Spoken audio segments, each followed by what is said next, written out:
tool. I just started using this recently. Streams out to YouTube and different channels all simultaneously, which is really nice. Oh, that's awesome. So let me just make sure that this launches. And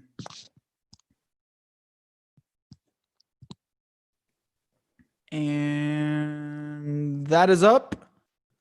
And we are live. Cool. What's going on, Drew? Appreciate you joining, brother. Thank you. Thank you for having me. This is awesome. Yeah, I'm jealous. Sounds like you're hanging out at the beach this weekend. I wish I could say the same thing. A little LA beach action. So yeah, it should be fun.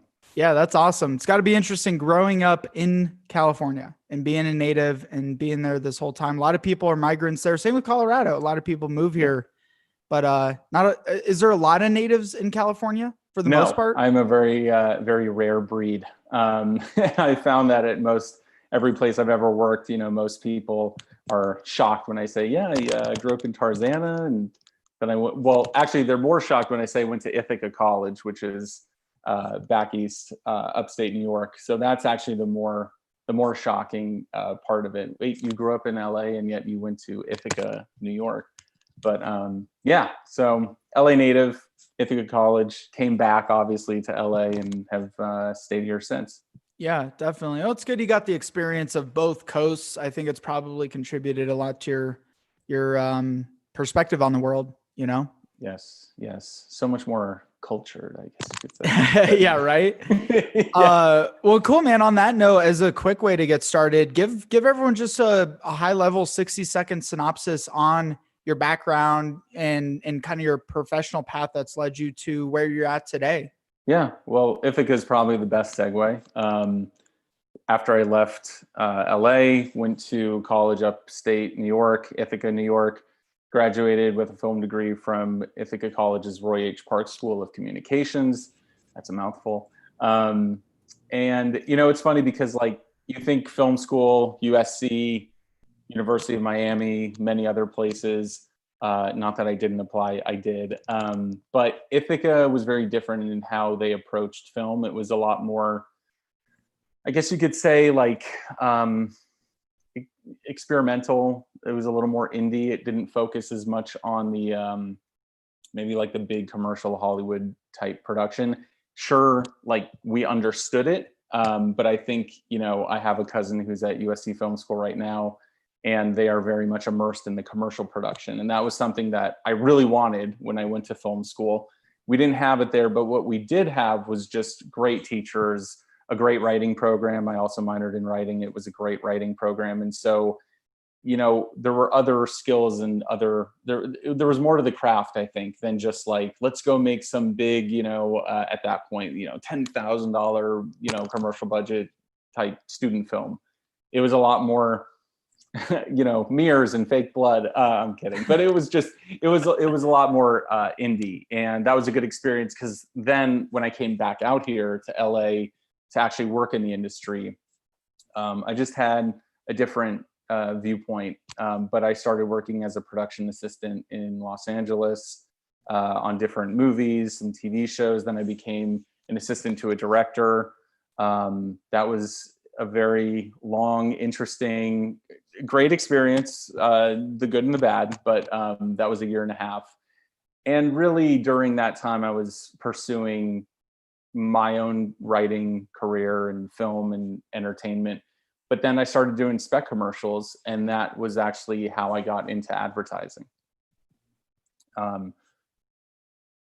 So really after that transition into advertising, I knew nothing about being a copywriter. I knew nothing about what a creative director was. I didn't have any advertising education, right? So I really didn't fully understand what each title meant. All I knew is that I had experience making films and writing scripts, and the owner, CEO, he was also on the board of a small independent agency out here called Omelet, said, hey, we could use some talent like you. He had seen a Doritos spec commercial that I did. It was one of those Doritos Super Bowl commercial competitions. So I said, yeah, let's do it. Sure. Yeah. I'd love to come to your agency. So came in, worked as a copywriter for a year there. It was it still is a very well-known integrated agency in Culver City. And then shortly after that, a year and a half later, I went to another agency called MXM, which was acquired by Accenture Interactive after 4.5 years. So I was there for 4.5 years, just learning more about digital marketing and really understanding, B2B and B2C platforms. Obviously a digital focus, a lot of website builds, relaunches, et cetera. Social media was, it was a big thing when I was at Omelette during that time. And then it just became even bigger and bigger and bigger. And so working very closely with the social departments, that was a really great learning experience. And then when I left there as an ACD, went to various other agencies in LA, started doing a lot of remote work as well, a lot of freelance work remotely with, agencies that were in New York, Brooklyn, Oakland, California, just a lot of different companies. But the ability to be remote and have that experience too was pretty cool. And now I am the director of marketing and communications at RPM, which is a logistics company, and we service freight and finished vehicle commodities. So we are the provider, the broker that the customers go to, and they say, hey, we need to move 50,000 units by end of the year. We can find the carriers to do that. And you did a bevy of freelancing also in the meantime as well, right? Copywriting, that's also landed you some jobs. Yeah. What was that transition like for you? I know a lot of marketers made that shift from freelancing into an actual marketing leadership role, or maybe they're listening to this and they're even interested in making that shift. So what was that like? So it's funny because coming out of the entertainment world and, having the experience of understanding how to write scripts, whether it was, feature length or even like TV show treatments, copywriting is a totally different craft. So coming from a place where you focus so much on character development and plot development, when you get into advertising, the copywriting, it's got to be short. I mean, you got to tell a story in literally a headline, right? Or a line, right? So I think that was a unique shift. But then even, taking the copywriting craft and applying it. And I think I really fell in love with copywriting when I was already at Omelette. I think I was still at that point, like, do I go back to entertainment? Do I stay in advertising? What do I do? But toward the end there, I started to really fall in love with the ability to tell short, quick stories and really get so much more out of, helping brands grow.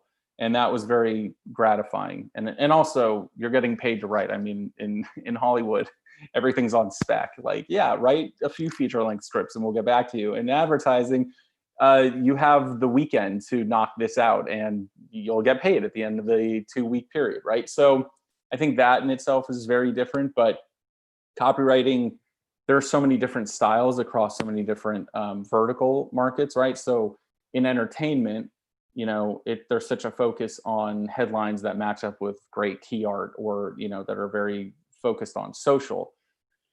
Whereas, when you're in, I don't know, let's say CPG, it's so much more about the product and the feature benefits that you really have to call out. Same with tech, right? When you're talking about copywriting with tech products, you really have to call out those feature benefits very quickly and make sure that everybody understands what the specifications are, et cetera.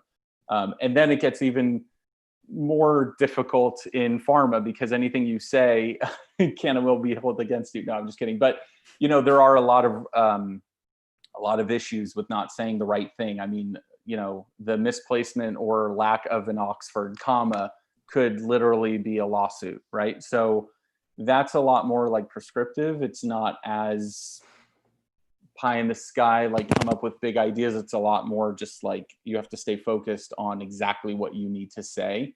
So I've been fortunate to be able to touch a lot of those different categories, but yeah, copywriting as a whole is very gratifying. And it's a great way to, if you are a creative, really think about the overarching story and not just, think about like one small thing. You really have to think holistically about a campaign, right? And then you get into the whole 360 thinking, right? So you have a great line, you've got a great idea, but you have to see it live across so many other channels. And, now in the position that I'm in, I've been fortunate to see all of those other channels and the execution that comes with that. And that's just a whole nother beast. But if you're just a copywriter, stay focused on the craft, hit the puns when you have to, but for the most part, be very concise about what you want to say. When you are pitching to your CD or your ECD, you want to have a really clear goal and vision about the ideas that you are bringing to the table. You want to be collaborative with the team. I've seen the lone wolves. They don't get very far. It's really important to lean heavily on your team, but to also lead when you're asked to lead. So there is a balance, but you don't want to just go off into your siloed bubble, do your thing, come back and be like, I did all of this myself. Nothing gets done when when you have that attitude, and nothing will get produced with that attitude either. Yeah, I think the copywriting side, and this something we had talked on too, is a lot of marketers struggle. They're either heavy on the creative or they're heavy on the copy. And that balance is super vital. But I would even argue to say that that copywriting skill is probably one of the most foundational marketing skills anyone can cultivate. Why do you think people struggle with it so much? I think honestly, coming up with the big idea, you put a lot of pressure on yourself when you think about it that way. I actually learned a little later toward the end of my time at Omelette, as I was already at MXM. It's more about the insights. If you can define insights, this is why comedians do so well with copywriting, and TV writers as well. They can find the small nuggets, right? Like those insights that nobody else sees, the details in a big picture where you say, yeah, I guess people actually do that, or do think like that, or do say that. And I think that's where you have to stop thinking about like, what's like the big thing I can do? It's more about like, just, use more strategy, right? Like think about the situation, think about your audience, think about the story. And so for me, what's always worked well is who, what, where, when, why, how. Who are we talking to? When are we talking to them? Why am I even talking to them? Where is this going to hit them? Across what channels, right? What's their lifestyle? What are their habits? I mean, so much of it is based on audience insights and true targeting. So, probably where people get caught up in the early copywriting years is just trying to come up with that really big, I'm going to do some big experiential campaign. Okay, but why? Or I'm going to do this awesome commercial that's going to have right? And that's like, it's just never going to get off the ground if you can't find those really key insights and quickly. So in refining that skill, how can B2B marketers develop a stronger copywriting capability? That's a good question. I think for a B2B marketer, putting yourself still into a more B2C mentality probably helps. Yes, you are trying to sell a service or a product to a business, but there are people at that business. There are decision makers at that business. There are going to be key benefits and key features that maybe they know they have, they just don't know how to position it. So I think that's the most important part, is not to necessarily get so caught up on the B2B side, not get so caught up on like, does it have the flair, or as many art directors will hate me for this, does it pop, right? Like, I think it's really important to understand like what they offer, and then twist it, or like find the small way to say, you do offer this, but did you know you can offer it like this? Or did you know that you have this target audience that appreciates it, but you have another target audience that appreciates it for a different reason? And a lot of marketers too, they try to get too sexy with it and maybe a little too creative with it at times, that it actually hurts the messaging rather than being like clear, concise, super focused on what they're actually trying to communicate in Yeah. copywriting, whether it's email, social posts, content creation, you name it. I don't think we have the luxury to be vague, or there can't be any kind of ambiguity to anything that you do, especially when you're trying to sell a service.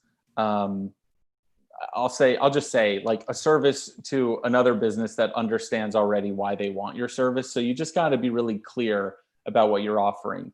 Maybe when you're talking about like the grandiose ideas and entertainment and key art and all that stuff, yeah, sure, you have more room to let design speak louder. But I think for writers, for storytellers that are maybe working client side now, because everybody's trying to get out of the agency model, which, by the way, I'm not completely against still, but there are many benefits to going client side. But when you are client side, I think it's just very important to understand the values, the value props, like everything that's foundational, and then take that and try to apply it as best you can to the products and services that you're selling. Yeah, I think that's a fair assessment.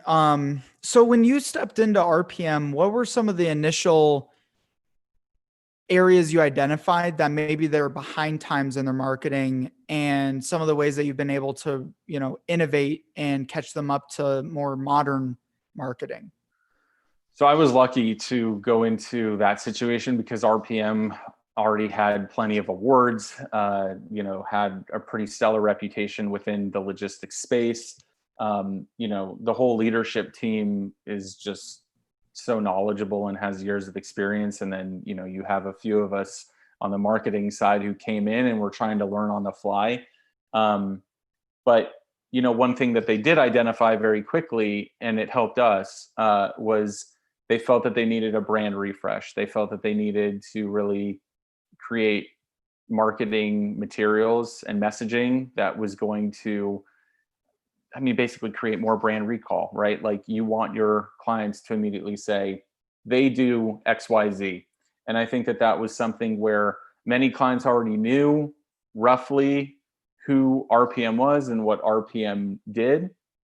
But I think what we did is we kind of came in and we're like, okay, this is a great brand. It's already great. They've already got a lot of great things going for them. We're just going to enhance it. We're just going to add a little bit more, design, a little bit more messaging that's going to resonate with, the various audiences, whether it's the customers or the carriers or the candidates, right? So we knew that we had a great brand. We just needed to enhance its look, its feel, its messaging. And that's what we did. So we created a brand book. We created a bunch of foundational materials. We aligned with the sales team, because that's ultimately our biggest job, right? The marketers are supposed to support sales. And that's what we've been doing. And it's been working out really well. I think now we're more fully integrated than we were a year ago when many of us came on board. And what does that mean exactly, fully integrated? Yeah. So, the strategy is, well, you have your sales funnel, right? Mm-hmm. So you have prospects, right? You have leads, you're in the qualified stage. So we wanted to align our brand journey and our messaging, everything that related to the brand had to be aligned with the sales funnel. And that was across multiple channels.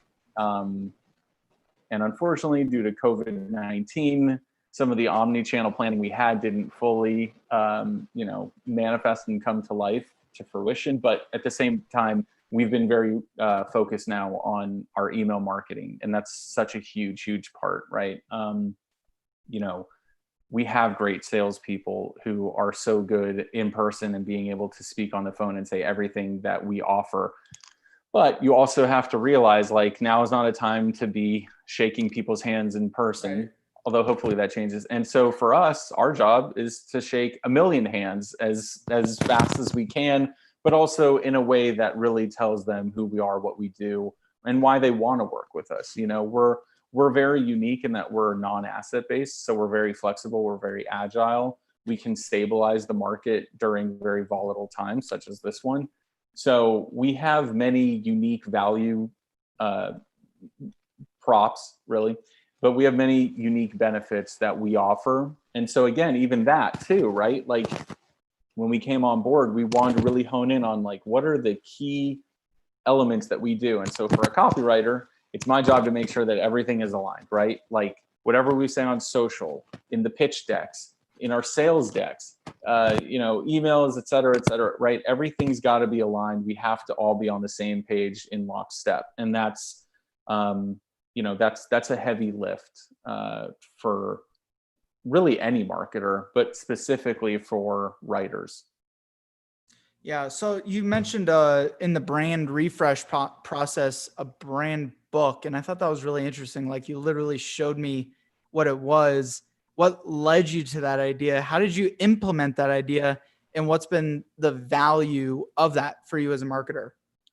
So it's really more of a foundational tool for us. When I was on the agency side, writing manifestos, trying to really understand a brand and their persona, but the brand was already, built. And not to say that RPM wasn't built, we were just adjusting. So, but when you adjust, if you're going to start adjusting foundationally and you want to change up your messaging or your approach, then you have to do it literally from the ground up. So the brand book was just a great way for us to align on like our new logo, right? So even this, I have the hat, right? So like, our executive creative director, he designed this. It's awesome.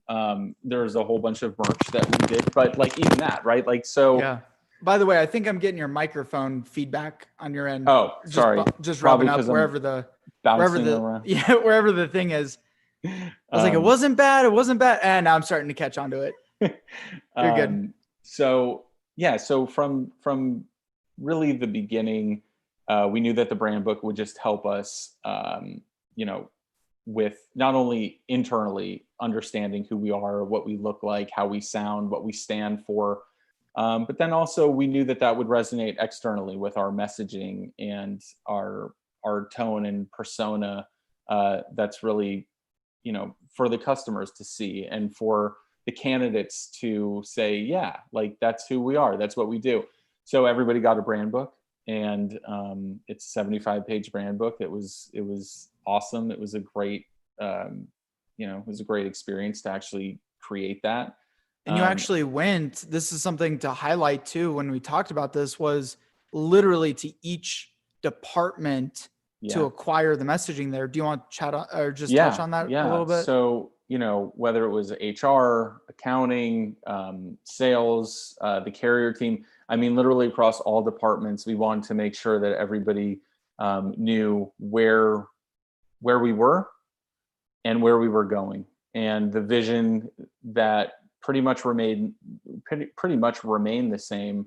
But we just wanted to make sure that, everybody understood how they fit into RPM as a whole. And I think that's also where the brand book helps a lot. Just again, showing who we are and what we stand for. And from the brand book, then we created more materials that were both internal and external. And finally, come March, we launched our website. That was a big thing for us. They already had a website. This website that we, I guess you could say, relaunched, just much more functional. Design-wise, it uses all of the new, design elements that we created. Pulled out of everyone. Yeah. I think it's so crucial you did that. Like, I know I'm overemphasizing it, but I've talked to so many marketers and they're not meeting with their team, right? They're like sitting here trying to figure out, how do we market ourselves, rather than like even looking internally in a lot of ways. So I thought that was pretty cool that you had done that and created product out of it and marketing material out of it. Yeah, absolutely. And the website, it will continue to grow, as you would expect. And that's the thing too, right? Like everything that we do, we want to be flexible and adapt. So, and this is for all marketers, right? When you know something's working for one specific audience, but you feel there's additional audiences that you want to reach, you want to figure out how you can, reach out to them clearly, concisely, and really try to show them what you stand for, who you are, what you do, et cetera. So it's important to be flexible and adapt. Right, definitely. So and speaking to that, reaching new audiences, what recommendations would you make to other marketers who are still in a viable business right now and they're trying to make all these pivots? You mentioned you had an omni-channel approach that you had to readjust. What are you doubling down on now, and what are you going to continue to maximize? What kind of suggestions would you make? So much of it is going to be contingent on what's your budget, but let's take budget out of it. Let's just talk about the best way to reach an audience. And right now, I think the whole team, and especially including myself, are aligned that it's our messaging. It's what we say. And so email, social, these are going to be quick wins. Like right now for our industry, trade shows are huge, right? And that's not really a thing right now. It will be, again, there's no doubt it will be, and we will recover from this. But, you just have to understand where you are currently. And like I said, we had a whole omni-channel approach that was going to, that was ready to go. And then come March, we were like, stop, we got to pivot. We got to readjust. And that's okay. And that's what, that's what the job is you have to think about what are the other strategic ways in which we can deliver our message, show what we do, our services, our product, et cetera. And so I think it's important that when you start to implement your strategy, you stay true to what you're doing and don't really stray, right? So if you're going to do email marketing, then you have to really make sure that you understand holistically everything that embodies that, right? What are the best practices? When's the best time to send out emails to your customers? Do your A/B testing, do your measuring, score it appropriately, right? So I think that all of those things are so crucial and important. So I would recommend email marketing with social media. It's important to have good SEO as well. You want people to search for you and search properly. There are still like paid tactics that you can use, but I think those from a very broad standpoint are probably the best two approaches at this point. Yeah. So and TV email commercials. I'm just kidding. TV, yeah, exactly. Right. TV. Let's do TV show. Yeah. I think that'd work great for logistics. Who knows? For some people might not be hitting it. Look, there are many players in this space. There are many players in this space that do plenty of TV, radio, et cetera. Yeah. And like I said, contingent on budget, that might be a great option. But I think before you get to that point, it might be best to first have more of a dialogue with your target. And that's the thing about email. You can have that dialogue. You can see what's working, what's not. You can have that conversation. Once it's out there, radio, TV, all the other traditional media places, you don't have that dialogue. So again, it's a question of what works for you, but I know what we feel works best for us is trying to have a conversation, because that's what our business is so predicated on, is having that relationship where you can come to us and we're going to move anything anywhere, right? Yeah. Like we say, first thing on our homepage, just one call to move anything anywhere. That's a big deal.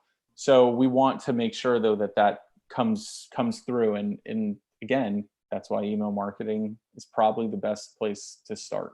Yeah. So email for you, doubling down on email, and what's working there? What are some of the specifics that are that have been successful for you? What are some of the foundations that are working for you? Yeah. Well, so far it is a success. When we're seeing open rates on emails that are in the 30%, especially in B2B, that's huge, right? And these are cold emails, purchase list or in-house list? So we have cold emails. We also have a dedicated list of, carriers that we use. But, I think just broadly speaking, even taking it away from RPM, you just want to make sure that whatever you're saying is resonating, and there's so many ways to measure that. And so what we have found to be the most effective with what we do is not only the response rate, but actually seeing customers become leads, but becoming leads with really understanding what we do, right? So when they have that phone call, they're not like, yeah, your message seemed interesting. I don't know what you guys do, but tell me more. That's just not going to happen. Usually it's, so I understand you do X, Y, and Z. I'm interested in X and potentially Y and Z, and I want to work with you guys. So, again, it's that conversation, but it's our job to make sure that they are well informed, understand what we offer, and then the handoff goes, to the sales team or to the carrier team. Love it, man. Well, anything else that you want to touch on or share specifically, freely? What other advice would you like to give? What advice can I give? This is the mentor part of the conversation, right? Mentor us through the conversation. Honestly, I think the best advice is to just be open to every opportunity that comes through. You don't know. Sometimes you don't know what you don't know, right? You have a pretty good idea that maybe you don't want to do, like for instance, you don't want to do pharmaceutical advertising. You say that, but you don't know. And so if an opportunity presents itself, don't be so quick to say no or turn it down. I highly doubt in this atmosphere anybody would turn anything down. But my best advice is take everything that's put in front of you. Don't say no. Even when you are at whatever agency or company you're at, keep asking for more. It's the best way to learn. I wouldn't have an understanding of all of the different channels and how to appropriately concept and execute across all of them if I didn't keep asking for more and having my own mentors, the ECDs, the chief creative officers, the account directors that gave me those opportunities. But it's because you got to show tenacity. You got to show that you're hungry, that you want to go get it. Right now is like the time to put your best foot forward. And I would also say, like, working remotely, which I have been able and lucky enough to have been able to have done for the past 3 years. Having a lone wolf mentality is fine. And I know I spoke about that earlier, but you really do want to make sure that you are inclusive, right? So yeah, take on projects, take on things and knock them out of the park. Do what you do best, but don't forget about the rest of the team and making sure to include everybody, work with everybody. Make sure that you're following the chain of command and not straying too far. Because one thing that can happen is you can get burned very quickly if you take too much initiative that really wasn't required or even asked of you. And so, it's great to take full initiative of what's on your plate and what's expected and maybe go above and beyond.